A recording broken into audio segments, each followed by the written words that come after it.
República, Luiz Inácio Lula da Silva.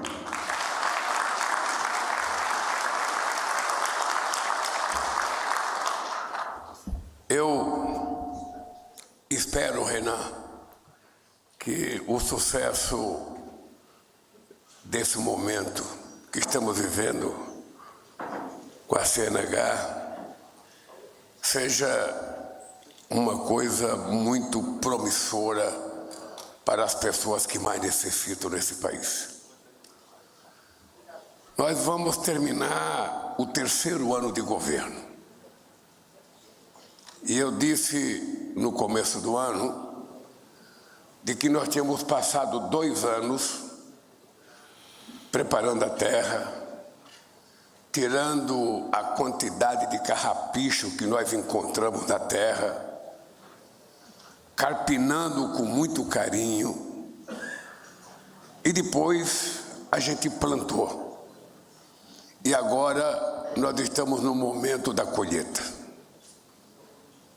Ainda não completamos 3 anos de governo e vamos, no começo do ano, prestar contas à sociedade brasileira do que aconteceu nesse país. É uma coisa mais ou menos como se nós estivéssemos chamando a sociedade brasileira a viver um momento da verdade. Eu diria que o nome poderia ser sinônimo à hora da verdade. Ou seja, é preciso desbaratinar a quantidade de mentiras que foi contada, a quantidade de mentiras que foi montada nesse país, a quantidade de coisas que não aconteceram nesse país, para que a gente possa mostrar para vocês o que foi a dificuldade de recolocar o Brasil no patamar que ele está hoje. A primeira coisa é que nós tínhamos acabado com a fome reconhecida pela FAO em 2014. E quando nós voltamos em 2023, nós pegamos o Brasil outra vez com 33 milhões de pessoas passando fome outra vez. Em apenas 2 anos e meio, a FAO reconheceu outra vez que nós conseguimos tirar pela 2ª vez o Brasil do mapa da fome.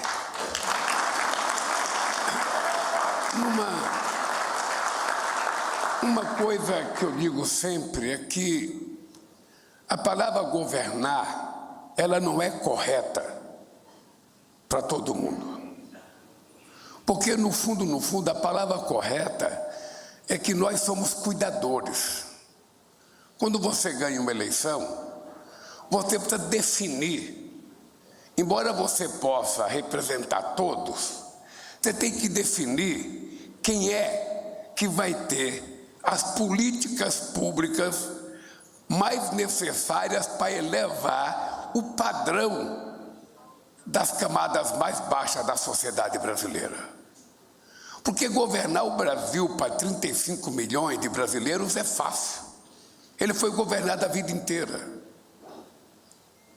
Seria muito fácil. Esquece os pobres. Cria como se criou no Nordeste a frente de trabalho, que não tinha nenhuma finalidade, a não ser passar a doce ilusão de que aquilo iria gerar um benefício para as pessoas. Ou seja, quando você escolhe para quem que você quer governar, você descobre coisas como o Renan descobriu com a nova carteira de motorista.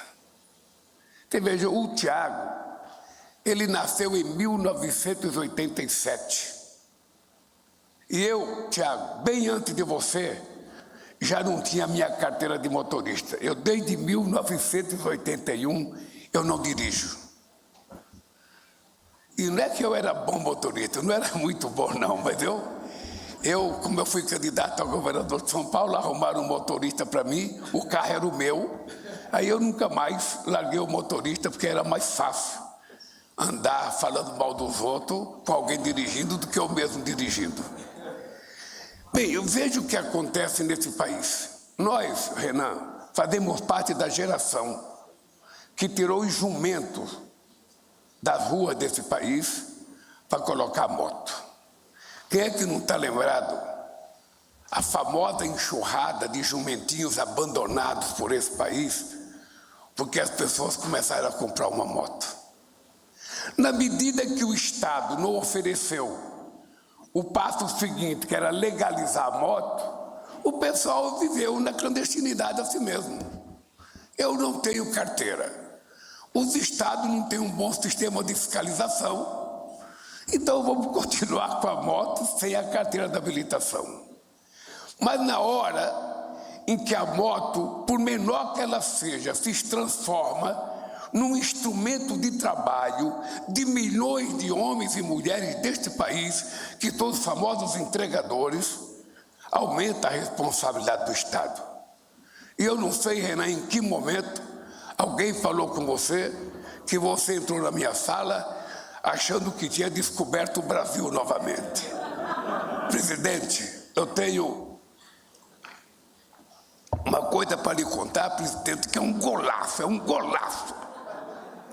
E me contou a história da nova carteira. E eu falei, Renan, não é tão fácil, é preciso a gente convidar e a gente consultar o Ministério do que vai dar alguma coisa errada. É importante pesquisar. Ele falou, não, presidente, eu só estou pedindo autorização para trabalhar esse assunto. Mas ele não só trabalhou, como ele falou para a imprensa. Ou seja, a autorização foi ele falar para a imprensa que estava fazendo um negócio. O dado concreto é que nós estamos anunciando, sabe, não é apenas o barateamento. Nós estamos oferecendo às pessoas mais humildes o direito de serem cidadãos de primeira categoria, respeitado na sua plenitude, nos direitos que eles têm que ter, e, ao mesmo tempo, passando garantia para os usuários do trabalho que eles fazem, de que eles vão ser profissionais agora muito mais preparados, com mais responsabilidade, porque eles agora estão totalmente legalizados para exercer a função de motorista. Imagina você se um companheiro desse vai entregar uma comida, ou mesmo aquele motoboy que vai carregar um passageiro e ele não tem a carteira e ele tem um acidente e mata alguém. O prejuízo que essa pessoa vai ter por ter tido um ato de irresponsabilidade, que muitas vezes não era nem irresponsabilidade, porque se custava R$4.000 para tirar uma carteira, quem é que tem R$4.000? Porque o povo não tem emenda parlamentar. A gente não tem emenda. Então, o povo é o seguinte, se sobrar do salário, eu faço. Se não sobrar, eu não faço.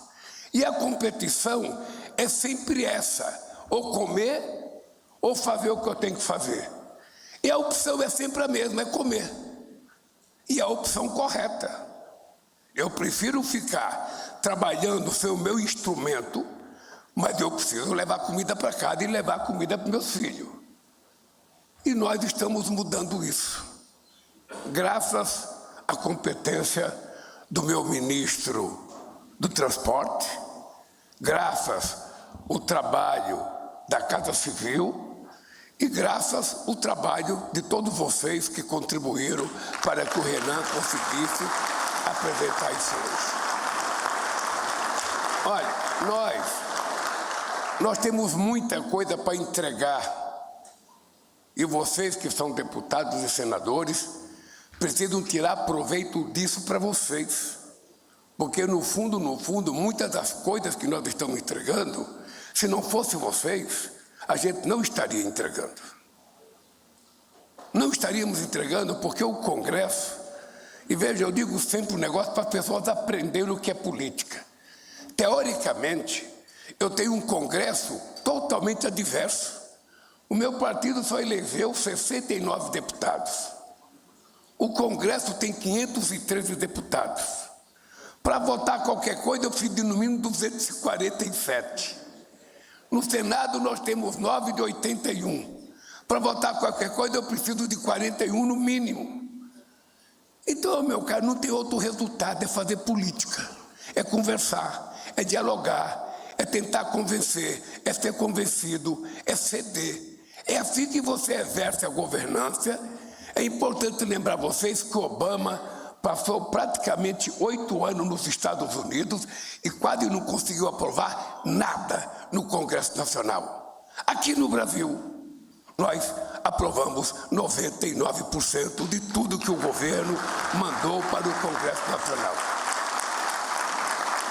Nem sempre era 100% do que a gente queria, mas nem sempre era 100% daquilo que os outros queriam.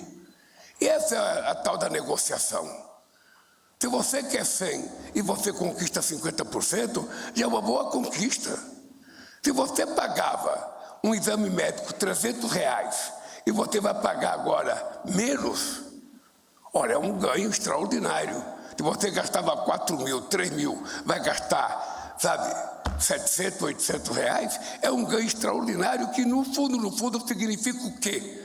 Significa melhoria da qualidade de vida das pessoas, porque é dinheiro que vai sobrar para ele levar mais comida para a casa dele. Então, essa é uma coisa importante. A outra coisa importante, gente, é que nós, no começo do ano, nós vamos escolher uma outra coisa que é o gás do povo.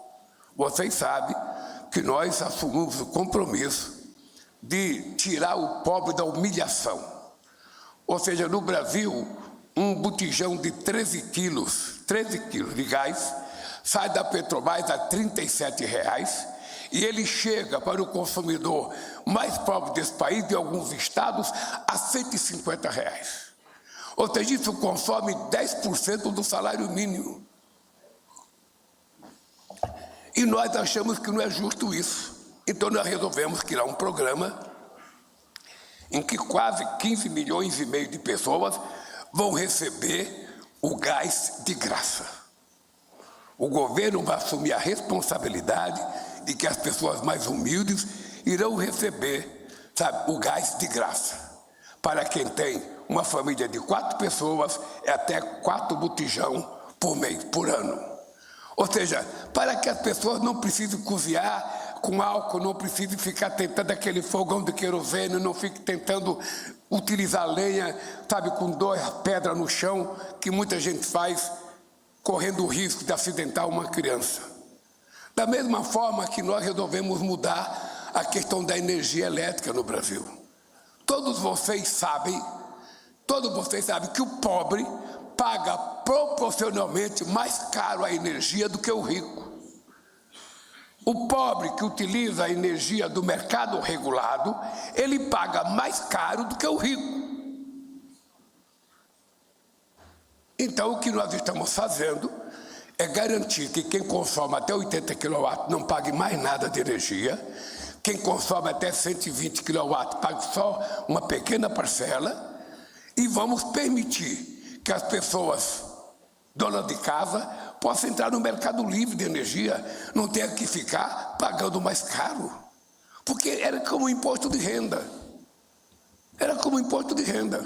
Um cidadão que recebe dividendo, um cidadão que vive de renda, ele paga menos imposto de renda do que um cidadão que trabalha, faz 2 horas extras por mês para poder pagar o aluguel, depois do imposto de renda comia 27% dele.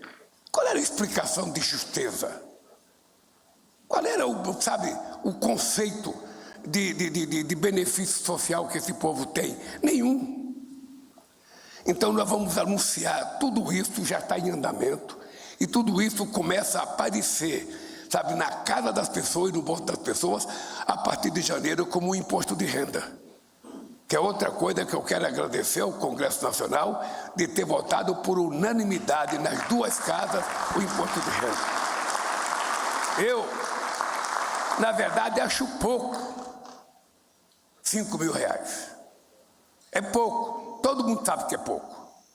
Mas a gente tem que medir a correlação de força, saber o momento político que a gente está fazendo, e quem quer tudo, às vezes nada tem. Né? Tem um ditado que fala, é melhor um passarinho na mão do que 2 voando. Eu gosto dele voando porque ele está livre. Na mão ele está preso.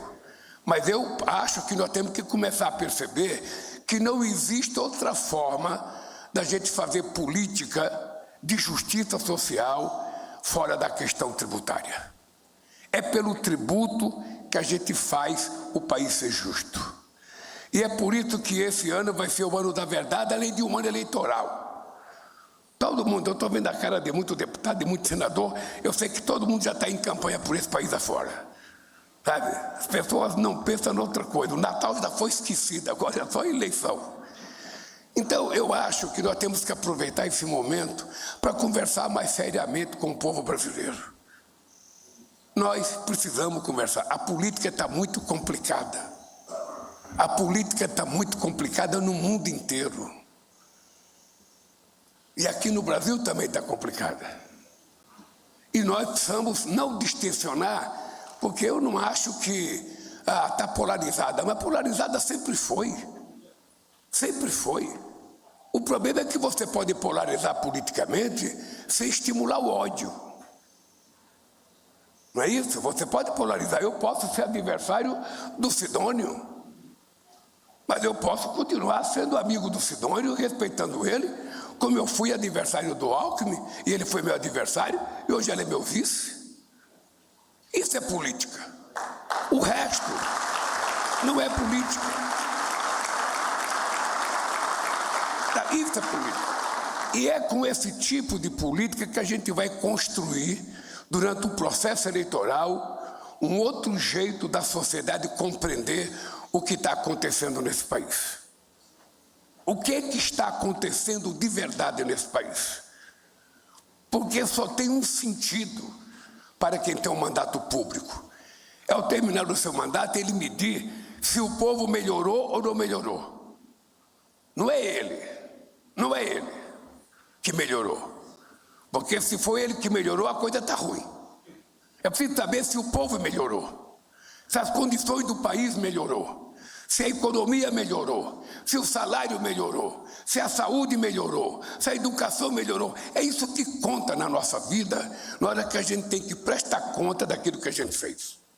E eu tenho muito orgulho. Muito orgulho. Quando eu terminei, companheiro Renan, meu primeiro mandato, eu fui o único presidente na história desse país que fiz um relatório e fui registrar em cartório. Fui registrar em cartório porque eu queria que todo mundo soubesse cada coisa que tinha sido feita e contratada nesse país. E agora eu não vou precisar registrar em cartório. Eu vou começar a prestar contas agora. Eu quero que cada pessoa saiba quanto de dinheiro foi colocado em cada cidade desse país. Porque vocês sabem também que tem uma coisa engraçada que a gente aprende. Nem sempre um governador ou um prefeito, por mais que seja amigo da gente, ele divulga que a obra é do governo federal. Eu conheço estado, Renan, em que eu chegava no estado, sabe, e a propaganda era como se não existisse o governo federal e era dinheiro do Estado federal. Eu lembro de governo que tentou pintar a ambulância do SAMU de verde, sabe? Eu não quero disputar primazia. A única coisa é que prevaleça a verdade. É que as pessoas saibam, sabe, que tem participação do ente federado. Se tiver dinheiro da prefeitura, tem que estar lá escrito. Se tiver dinheiro do governo do estado, tem que estar lá escrito. E se tiver dinheiro do governo federal, tem que estar lá escrito. O que não dá é para as pessoas esconderem. Tem gente que muda até o nome do Minha Casa Minha Vida. Tem gente que mudava o nome do Luz para Todo. Maior cara de pau. Eu chegava no estado para inaugurar o Luz para Todo, o cara tinha mudado de nome o programa. Ou seja, esse tipo de coisa, nós vamos agora começar a esclarecer para as pessoas saberem quem é quem na história. Eu vou repetir, eu não quero primazia, eu quero a verdade. Porque nós precisamos acabar com essa história, sabe, das pessoas negarem. E uma coisa importante que nós estamos fazendo, eu queria pedir para os deputados, é a PEC da segurança. É importante aprovar para a gente definir qual é o papel da União na participação da questão da segurança pública. Nós precisamos definir Aonde é que a gente entra e como é que a gente entra sem ferir a autonomia dos governadores. O que não dá é para não ter um papel relevante, sabe, do governo federal na questão da segurança pública. E é por isso que eu queria pedir para os senadores e deputados aprovar a chamada PEC da segurança, para saber se a gente tem uma definição do papel, que hoje é o problema mais grave do país. Tem gente que acha que é tudo resolvido matar. Eu não acho. Eu acho que investir em inteligência nas pessoas certas, no lugar certo, a gente não precisa de genocídio para enfrentar o banditismo. Da mesma forma que eu liguei para o presidente Trump, dizendo para ele que se ele quiser enfrentar o crime organizado, nós estamos à disposição. E mandei para ele, no mesmo dia, a proposta do que nós queremos fazer. Disse para ele, inclusive, que um dos grandes chefes do crime organizado brasileiro, que é o maior devedor deste país, que é importador de combustível fácil, mora em Miami. Então, se quiser ajudar, vamos ajudar aprendendo logo isso aí. Porque a Receita Federal pegou 5 navios dele aqui nos mares brasileiros. Então, na medida que você começa a jogar esse jogo da verdade, o país vai se preparando, o país vai se politizando, e a gente vai colocando a raiva de lado e colocando a política na mesa principal, colocando a paciência, a cordialidade. Quem sabe a gente consiga diminuir a violência contra as mulheres nesse país. Quem sabe? Porque qual é a verdade nua e crua? Passa essa ideia, Aziz, que a violência contra a mulher está só no meio dos pobres. Mentira! Está em todas as ramificações sociais desse país. Porque o cara que é machão, ele não tem coragem de brigar com o adversário lá fora, ele quer se vingar na mulher. Aí chega em casa e ele acha que ele é dono. Então eu tenho tentado fazer um movimento para que nós homens, eu vou repetir, nós homens, não é uma luta das mulheres, é uma luta nossa homem, criar um pouco de vergonha, que não é direito bater em mulher, e muito menos matar em mulher, como a gente está vendo todo santo dia. Não sei se vocês acompanham a imprensa todo dia, o que está acontecendo. É um cara que arrasta a mulher 1 quilômetro, é outro que toca fogo na mulher, é outro que descarrega 2 pistolas na mulher. Ou seja, e vai parecendo uma coisa normal, quando na verdade é um problema educacional. Nós, homens, precisamos nos reeducar para estabelecer o modus vivendi dentro da nossa casa. Como é que a gente educa o nosso filho? Sabe? Porque depende muito da educação. Então, companheiros e companheiras, agora todo mundo, Tiago, com carteira nova, você vai tirar a sua, cara. O Renan vai fiscalizar. É bom ele fiscalizar, porque se precisar, ele vai te ajudar um pouquinho para pagar.